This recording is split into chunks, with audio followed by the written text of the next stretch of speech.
Let's go to the Eastern Conference. We have those games tomorrow night. Legler. Let's do Legler for 3. The top-seeded Celtics finish with the NBA's best record by a wide margin. Should we be calling the East the Boston Invitational? Absolutely. Yeah. Look, there's a reason there was a 14, 15-game gap with a few weeks left in the season between them and everybody else. They're so versatile. They've got 5 starters that impact the game on both ends of the floor. And I think most importantly, that guy right there, Jaylen Brown, has taken it to a different level, and it gives Jason Tatum a greater margin for error. That's why the Boston Celtics clearly, head and shoulders, the best team in the East. Okay, so if we're calling it the Boston Invitational, where do Embiid and the Sixers fit into this? Are they the biggest threat to break up that party? I think they are, and I know that Joel Embiid looked a little bit dicey there in that 81st game. But he did come back into the game, which is a good sign. He's had some time off now. He has looked incredible. He's got fresh legs. He's energized. I love the other pieces now that they've added around Heath and Maxey. They've got role players now that I think are going to step up, and Maxey's unflappable. He will show up when they need him to. Nick Nurse said we should expect to see Embiid tomorrow night. Meanwhile, the Knicks are the 2 seed. How far can Jalen Brunson carry this team? Well, I think they're an interesting case because I think they are going to get Philly in the first round. And here's what's crazy. I don't think I've ever said this about a 2-7 matchup where both of those teams can either go home in the first round or go to the conference finals. And that's why I think the Knicks are, because you can make a case for 4 or 5 teams, a really strong argument that they can be the last team standing against Boston, and getting the 2 seed actually is going to help them in that regard because they'll get 2 rounds at home, but you do have to play, I think, a tougher opponent in the first round potentially. These are the odds on ESPN Bet right now. The Knicks are actually the 4th favorite in the conference at 12-1 behind Milwaukee and Philadelphia. The Bucks 6-1 to win the East after getting bounced in the first round last year. Now, what might happen if that were to take place again? Listen to Stephen A. yesterday on First Take. I said that if Milwaukee loses, I think you need to consider moving Dame up out of there. He just got there. Let me explain. I'm not talking about his game. He's not happy there. It's one of those situations where if you are not happy in a situation, albeit because of outside reasons. Right. He wanted to go to Miami. And I know he wanted to go to Miami too. Let's call it what it is. Let's call it what it is. I mean, you got all of that going on. That's a lot to deal with. Okay, so I'm sorry, what? So Stephen A. is saying if they should lose in the first round, which the way they're playing, they certainly could, and Indiana could score 160 points on them in one of these games. He's saying that maybe it's Dame time no more in Milwaukee. What are you saying? If they lose in the first round, that's a big statement right there, number one. If they lose in the first round, the first person you're worried about isn't Dame.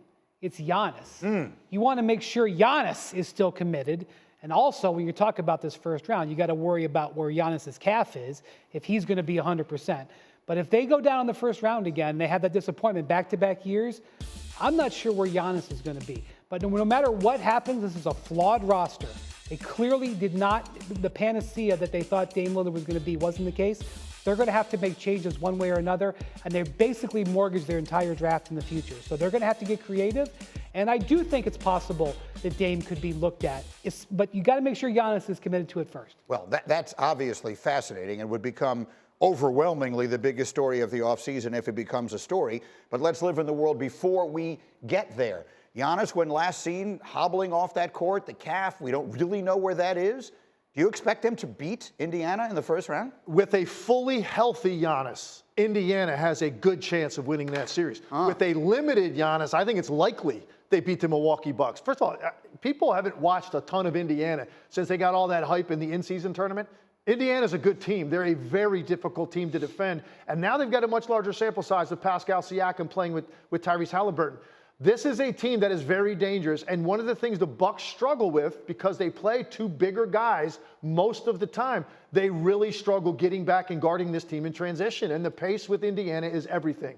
They throw long outlet passes. Halliburton catches them near half court. It's one pass up the sideline, or it's a dribble drive, kick out to a trail 3, with the Bucks retreating to the paint. It's a nightmare scenario for them defensively. And also, look, significantly different at the point of attack defensively between Jrue Holiday and Damian Lillard. Right, Jrue Holiday was on a team that won a championship there. His defense on the point of attack was a big part of that. That's not Damian Lillard. And this team is not built that way to protect him in that way. And that's why I think Indiana, very dangerous. Even if Giannis fully healthy, looks great game one, Indiana has a legitimate shot to win it. If he's limited in any way, I will pick Indiana to win that series. Look, it has to be said out loud. This would be a colossal disappointment. Whether he's better, and look, I love Drew Holiday, but when this trade was made, when this deal was made, and Dame wound up there, the talk was championship. Then they go out and they get Doc Rivers, and you know, whatever the circumstances of that were. I mean, this thing was put together to win. They get knocked out in the first round. Significant change feels like it should be coming. Yeah, but they might not get knocked out in the first round. I will say that Giannis averaged 42 points against the Pacers this year. Now, granted, those games were before they had Pascal Siakam, but Giannis could come back, feel good, have a great series, lead the Bucks into the second round, and they could get into a rhythm. But the bottom line, the Bucks have not defended all year. Even with Doc, they've improved this much, and they've fallen off offensively. If they do not have a good playoffs, they are going to have some real questions on this roster no matter what. Those are our games tomorrow night. We will have the Eastern Conference play-in games tomorrow night on ESPN. Let me show you the schedule. 7 o'clock Eastern, we'll have the Sixers and the Heat. That's the 7-8 game. Then the 9-10 game is Atlanta and Chicago. Coverage starts with NBA Countdown, 6:30 Eastern tomorrow on ESPN. Hey, Tim Legler, what if the Warriors lose tonight? What if the Warriors lose tonight? I think you're going to see some real long, hard questions take place in the summer for the first time about this team. I think it's going to be easier to say it than do it, but I think they're going to absolutely have to look at their core around Steph Curry and figure out how can they continue to stay competitive as long as he's this good. Now, he's still playing at a championship level. Can they put a championship team around him? Andraya Carter has made her way into the studio. Andrea, tomorrow night, what if the Sixers beat Miami and take on the Knicks in round one? I would say then the Sixers have a great chance of going on to beating the Knicks. The way Tyrese Maxey and Joel Embiid are playing together, what they are combining in the floor when they're on the floor together has been elite. They've been a dynamic duo. Maxey has been unstoppable. So them as a pair, I would take them against the Knicks. It's a brutal first-round draw for the Knicks if it happens. Meanwhile, Legs, back to you. What if the Lakers win tonight? Then what? The Lakers win tonight. They've earned the right to play 5 or 6 more games against the Denver Nuggets. That's basically what they're going to guarantee themselves to do. I think they'll get at least one. They're not going to get swept again, but I think that's basically it. It ends there if you win the game against the Denver Nuggets. It's a terrible matchup for them. They've lost the last 8 times they've played them. 4 of those were by double digits. Andraya Carter, yesterday, absolutely yelled at me about my belief. And I hope that now that you've had a day to sort of let it sink in, you've realized the error of your ways. The Lakers would inarguably be better off if they lose tonight than if they win.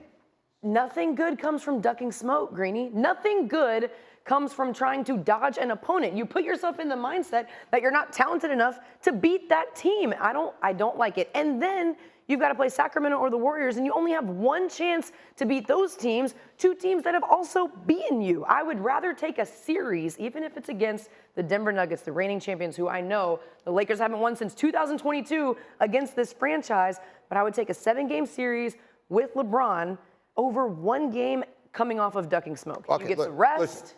I've been ducking smoke all my life, and it's worked out okay for me, so I don't know about that. But let me come over to you on this, Windy.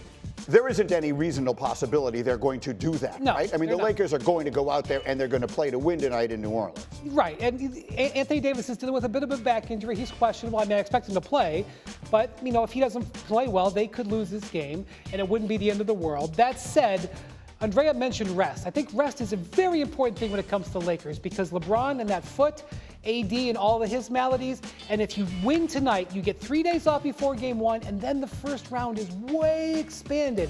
You get multiple days off between games. I don't think the Lakers are beating the Nuggets, whether it happens in the first round or it happens in the conference finals, but I think in the first round, the Lakers actually have a better chance. Let's put the picks up on the screen, and I will ruin the suspense for you. Everyone here thinks the Lakers are going to win, Legler. Yeah, I think they're going to win the game. I just think it's a bad matchup for the Pelicans, particularly the way the Lakers played them over the weekend. When they commit to their size and playing in the paint and beating them up physically, the Pelicans don't have an answer for that. The Lakers' pace was incredible in that game, And they played to their strengths. They didn't take contested threes early in the clock. They knew that New Orleans could not guard them. Inside, that's where they went. They'll do it again in this game. If they're committed to it and Anthony Davis is out there fully healthy, the Lakers should win this game. That's the early game tonight. The late game tonight is Golden State at Sacramento, a rematch of what was a very entertaining first-round playoff series a year ago. I'll put the picks up on the screen, and this is the one where we have some division. Now, a minute ago, Leg said if they lose tonight and their season comes to an end, that sort of all bets are off, everybody around Steph. What should we be expecting if this thing ends here? I don't think so. They have to cut payroll, not because they're broke, but because it affects the way they can add to the roster. And so I think you see Chris Paul get cut loose on his team option for $31 million. And I think you see the Warriors come to Klay Thompson with a big pay cut. He makes $43 million. He is not a $43 million player anymore. I think that comes down by a lot of money, down into the 20s. Those two alone is going to save you around $50 million. You have young pieces on the roster.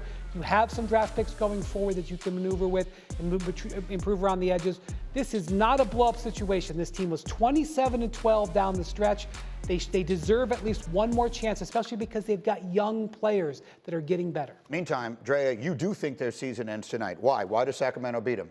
First of all, it's in Sacramento. Second of all, Sacramento is going to be fired up from what happened last season when the Warriors knocked them out of the playoffs. And then if you think about it, this has been a close game. The last 3 times these teams have played, it's been decided by 1 point. De'Aaron Fox is averaging 27 points against the Warriors in the last 10 times that he's played them. And for me, a lot of people are talking about the Warriors and their end to the season. You gave a longer stretch. What are they, 8-2 in the last 10 games? 5 of those games are against Utah twice, Charlotte, Portland, San Antonio. So I think we're giving a little bit more credit to the Warriors' end of the season than maybe they deserve based on who they played. Absolutely. Logical. The Kings can win the game. There's no question about it. I think for me, ultimately, in trying to decide it, what tips it in Golden State's favor, a couple things. Kings are shorthanded. They lost a couple of key guys, Malik Monk, Kevin Huerter. Like, those are big pieces for them, particularly with their perimeter shooting. Not available. Also, Golden State really, I think, has a good formula for how to play Sabonis. He got frustrated in that series last year with the way that they guarded him. I think that happens again. And then you obviously have the ultimate weapon in Steph Curry in a moment like this to decide a close game.